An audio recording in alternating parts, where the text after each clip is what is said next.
اقسم برب الكعبه انه به قهر وحرق في القلب لا يعلم به الا الله. يا سلام الله عليكم. ندخل بالموضوع على طول لانه القلب موجوع على الحكم الذي صدر اليوم. قبل بدايه الفيديو يا حبايب القلب لا تنسوا اللايك والاشتراك وتفعلوا زر الجرس ليصلكم كل جديد. اهم شيء تفجروا هذا المقطع لايكات اشتي وصل الفيديو لكل من يهمه الامر. اولا صلينا على رسول الله، صلوا على رسول الله عشان بقى ندخل لكل موضوع نقطة. صلوا على رسول الله. ندخل بالنقطة الأولى. النقطة الأولى هي الزاني المحصل. هذا كتاب الله وهذا ديننا وهذا شرعنا الذي بيقول الزاني المحصل يرمى حتى الموت، بمعنى الذي هو متزوج واغتصب في شرعنا وفي ديننا يعدم حتى الموت. تسجن 15 سنة على كيف؟ من راسك يا قاضي ليش ما تمشيش بشرع الله؟ شرع الله ايش يقول؟ يرمى حتى الموت. ما قالش يسجنوا 15 سنة والدولة تعوض شوية قرشين، يعني قد أعراض اليمنيين بشوية فلوس. يعني انتو بهذه الطريقة الذي فعلتوها بتخلوا الاغتصابات يكثري. يقول لك 15 سنة وشوية صلاة سهل ويمكن يخففوا من 15 سنة. بتبيعوا أعراض الناس. أنت الآن بتبيع بنتك، الطفلة جنات بنتك وبنت كل يمني. هذه رسالتي للقاضي. يعني إذا بنتك اغتصبوها بتحكم 15 سنة وشوية فلوس ويجيبوها لك. ليش أنا مشتيش الآن أخرج كلمات عشان ما يحضروا الفيديو. أقسم برب الكعبة أنه به قهر وحرق في القلب لا يعلم به إلا الله. أعراض الناس مش لعبة.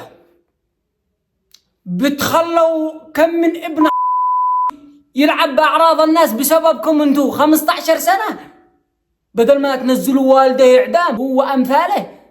15 سنة. أنا قلت عايز ضر الحكم السبت هذا إعدام، ما أي مغتصب إعدام. حكومتنا ما بيش عندها صفاء. على كيف 15 سنة؟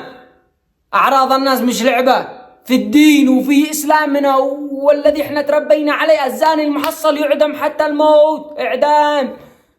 هذا زاني محصل وفوق ما هو زاني محصل يغتصب طفلة عمرها 9 سنوات.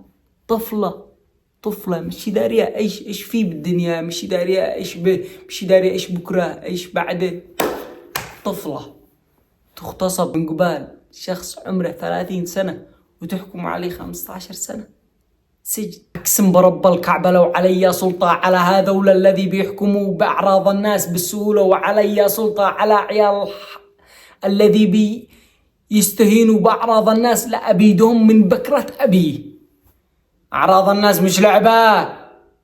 15 سنة ليش؟ فنطالب من حكومتنا ونطالب من كل شخص يهمه الأمر تراجعوا الحكم. اعتبرها بنتك. إذا هي بنتك عتنزلها إعدام. أما هذه بنت مستضعف عادي عندكم. عيال المستضعفين عادي 15 سنة سهل. هذا مغتصب يعدم حتى الموت عشان يكون عبرة لكل من ما يسوى عداتي.